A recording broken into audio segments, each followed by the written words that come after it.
여러분 혹시 지금 첫 회기 때문에 첫 회가 가장 중요하겠죠? 어차피 뒤에 조금 힘 빠지지 않겠어요? 그래서 지금 잘 정리를 해 두셔야 돼서 한번 푸셔서 답안지에 작성하는 그러한 연습이 필요해요. 그래서 혹시 답안지에 6문제짜리, 9문제짜리 다운 받으셔서 거기다 직접 연습하셔야 돼요. 그렇죠? 그래서 보통은 실제 시험장에 가시면 A3 크기예요. 그러니까 결국은 여러분이 보통 이제 프린트하는 그 A4가 2개 연결되어 있겠죠. 그래서 한 이만한 크기요. 그래서 보시면은 수학은 조금 여러분이 정돈해서 써야 되는 좀 칸에 좀 제한이 있는데 국어는 모자랄 일이 없어요. 그래서 여러분이 칸에 또박또박 한석봉이 될 필요는 없지만 그래도 채점하는 사람이 알아볼 수 있도록 조금 또박또박 쓰셔야겠고, 그 다음에 이제 여러분이 검은 볼펜으로 쓰셔야 돼요. 뭐 다른 색깔이 있는 볼펜 쓰시면 안 되겠고, 그 다음에 수정액을 쓸 수 없기 때문에 여러분이 혹시 만약에 답을 써놨는데 이게 아니야, 답이 아니야, 그럼 이제 고치셔야겠죠? 그런 면에 있어서는 이제 취소선을 그리시고 이제 똑바로 그리시면 돼요. 그 다음 밑에다가 다시 쓰시면 되기 때문에 너무 국어 쓰실 때 중앙에 빡 아니면 밑에 빡 쓰시는 것보다는 조금 위쪽부터 채우시는 게 고칠 걸 대비해서는 조금 유리하겠죠. 그래서 조금 위에서부터 채우겠다, 이렇게 생각을 해보시면 돼요. 그 다음에 보시면은 문제 번호는 있어요. 그런데 이렇게 세부, 여기 지금 1번과 같은 경우도 기역과 니은으로 쓰셔야 되죠. 그래서 기역, 니은은 구별돼야 되기 때문에 여러분이 기역, 니은 정도는 쓰셔야겠죠. 그래서 문제에는 지금 첫 어절, 마지막 어절이 돼 있지만 답안지에는 그 말이 없으니까 첫 어절, 마지막 어절까지 쓰셔도 상관은 없는데, 어쨌든 답칸에 기역 쓰시고 첫 어절 쓰시고 쉼표 하시던지 아니면 뭐 물결 표시해도 된다고 실제 기출에서는 그렇게 채점했거든요. 그러니까 그 첫 어절과 마지막 어절을 정확히 쓰시면 돼요. 이 정도는 하셔야 되기 때문에 문제 번호는 있으니까 기역, 니은은 구별을 해 주셔야겠죠. 첫 어절, 마지막 어절 쓰셔도 되는데 안 써도 된다고요. 그러니까 안 쓰셔도 돼요. 마지막에 보시면 마지막 어절은 문장 부호가 붙게 돼 있죠. 그래서 여러분이 지금 조건적인 면은 두 가지를 먼저 확인하시는데, 문장을 기준으로 찾아라 그러면 문장 끝날 때 문장 부호가 붙는다고요. 근데 문장을 종결해주는 문장 부호는 3개밖에 없어요. 마침표, 그 다음에 물음표, 그 다음에 이런 공적인 글에서는 느낌표를 쓰기가 쉽지 않죠. 그래서 느낌표가 있지만 문제 중에 저는 느낌표를 본 적은 없어요. 그래서 어쨌든 문장을 종결해주는 문장을 기준으로 문제를 내고 있어요. 그럼 우리는 문장 부호를 보면 된다고 그랬어요. 마침표가 가장 많겠죠. 근데 의문문인 경우는 문장 부호가 물음표가 나오겠죠.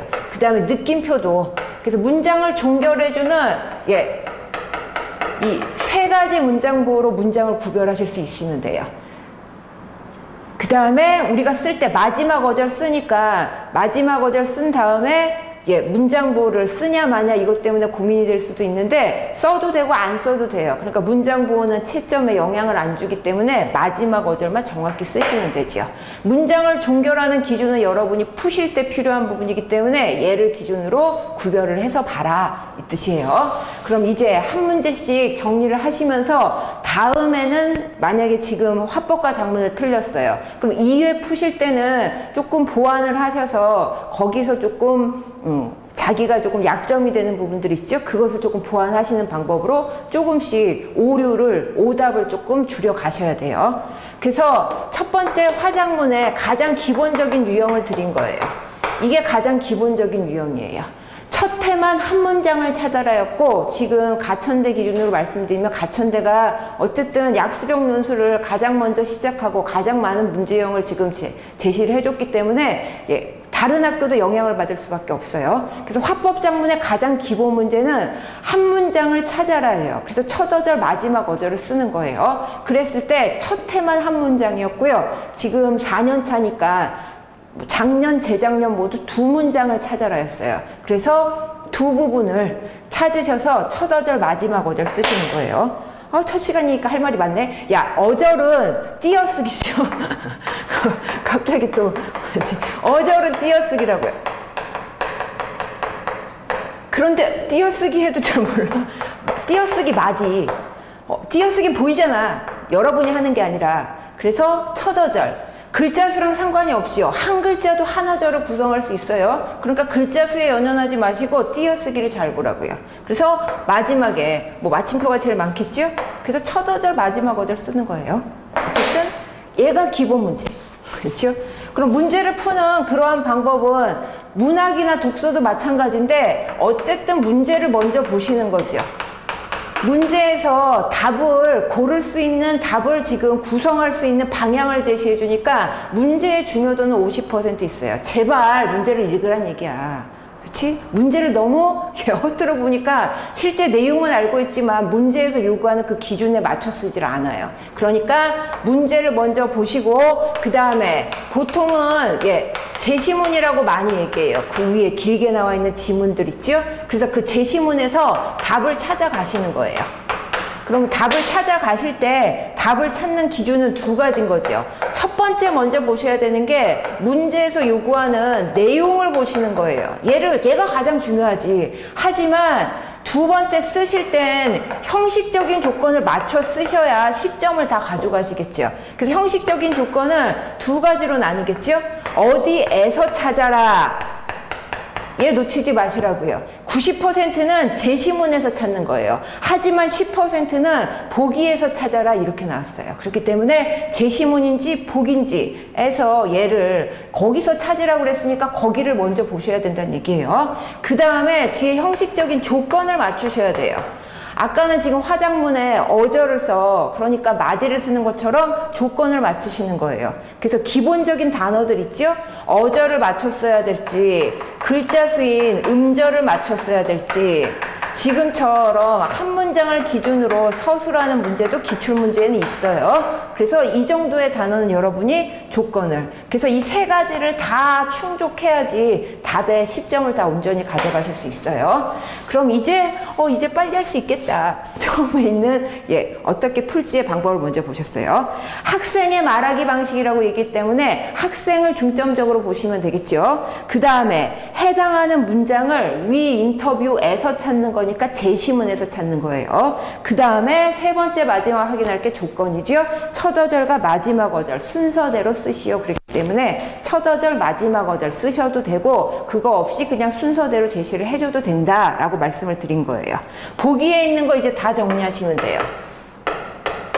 수능 특강과 수능 완성의 지문을 활용할 거예요. 실제 기출 문제에도요. 그래서 만약에 제가 수능 볼 때 화작을 선택 안 했는데요. 이렇다면은 어쨌든 연습으로 문제의 유형을 알고 연습으로 대비를 하실 수 있기 때문에 지금 추석 기간에 그 살펴보는 문제들 있죠. 걔를 중점적으로 연습을 해서 계속 오답을 줄이셔야 돼요. 처음에는 틀릴 수 있죠. 뭐 이런 문제가 나와? 수능에선 이런 거 없었는데? 그럼 처음에는 틀릴 수 있어요. 하지만 이제 어떻게 푸는지 알았죠? 유형을 알았죠? 답을 구성하는 걸 알았기 때문에 계속 오답을 줄여갈 때 제일 먼저 맞아야 되는 그 문제는 그래서 1번이 되는 거예요. 그러니까 화작문 풀 때 얘는 난이도가 어렵진 않으니까 얘를 시간을 줄여야겠어. 이런 마음을 가지시면 안 된다고요. 어떻게 해야 돼요? 시간을 얘는 충분히 확보를 하셔서 얘를 틀리면 안 되겠다. 어차피 독서와 문학에서 조금 어렵게 나올 가능성이 있죠? 뭐 어렵다고 해서 그렇게 심화된 내용이 어렵지는 않을 건데 그렇다면 남들도 틀릴 거라고요. 그런데 만약에 화작문은 남들은 다 맞을 거죠. 난이도가 어렵지 않기 때문에요. 그러면 얘부터 맞으셔야겠죠. 지금 틀렸어? 그러면 2회에서 맞아보자. 그럼 첫 번째 보기 확인할게요. 자신의 소속과 인터뷰 목적을 밝히며 인터뷰를 시작하고 있다. 그럼 학생 첫 번째 발화에 나오겠죠. 그렇죠? 첫 번째 발화. 확인하세요. 안녕하세요. 오늘 이렇게 시간을 내주셔서 감사합니다. 그 다음 문장이죠. 저는 땡땡고 디자인 동아리에서 활동하는 네모네모네모입니다. 자신을 소속을 밝혔고요. 교지의 시를 직업 탐방기를 작성하기 위해 인터뷰 요청을 드렸습니다. 그래서 소속과 그 다음에 인터뷰의 목적을 다 밝혔어요. 하지만 왜 문제를 내기 어려운지 알았겠죠? 두 문장이었어요. 하지만 얘도 문제로 낼 수 있어요. 어떻게 하면 돼요? 여기 이 내용에 해당하는 부분을 찾아 첫 어절과 마지막 어절을 쓰시오 하고요. 조건을 구체적으로 붙여주겠지요. 연속된 두 문장을 찾았을 것 이렇게 붙을 거라고요. 근데 우리는 지금 기본적인 거 연습하니까 한 문장 먼저 한 거예요. 그럼 이제 기억을 확인할까요? 기억을 확인하시면 상대방의 말을 일부 인용하여 그러면 상대가 한 말을 다시 받아주는 부분이 있어야 되겠고요. 그 다음에 공감 부분이 나와야 돼요. 그럼 학생 거 읽으시면은 세 번째 발화가 되겠죠? 그래서 세 번째 발화. 고개를 끄덕이며 라는 그런 표현까지 썼어요. 몇 년이 걸리기도 한다니. 예. 몇 년이 걸리기도 하는 것은 그 앞에 디자이너분이 처음에 얘기했어요. 서체 개발은 예, 짧게는 3개월에서 1년, 길게는 몇 년이 걸리기도 합니다. 예, 디자이너가 말을 길게 했기 때문에 그 앞쪽 부분에 있었어요. 그러니까 그 부분에 대해서 예, 다시 받은 부분이고요. 정말 지난하고 어려운 작업일 수 있겠네요. 얘가 첫 어절 마지막 어절이에요. 글자 수에 연연하지 마시고 띄어쓰기를 잘 보라고 말씀을 드린 거예요. 그 다음에 보시면은 예, 세 번째 점도 확인할게요. 세 번째 점에 확인하시면은 예, 얘는 보고 가야겠죠. 비언어적 표현이요. 어렵진 않은데 화법이나 작문에서 조금 가장 기본적인 이론이랄까요? 개념에 관한 부분이 빈칸으로 나올 수도 있을 가능성이 생긴 거예요. 경쟁률이 너무 세졌지요?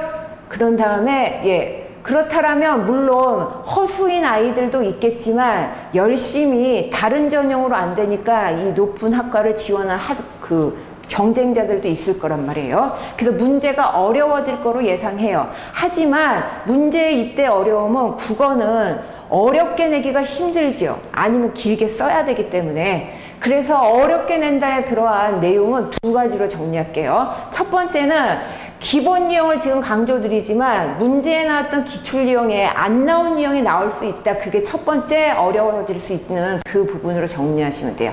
다양한 유형이 나올 수 있다. 그래서 가천대를 준비하지만 나머지 합법작문을 내고 있는 3,6대 기출문제, 그 다음에 올해 모의문제로 처음 치러진 상명대 예시문제를 통해서 어떤 유형들이 또 나올 수 있는지를 한번 예측을 해보는 거죠.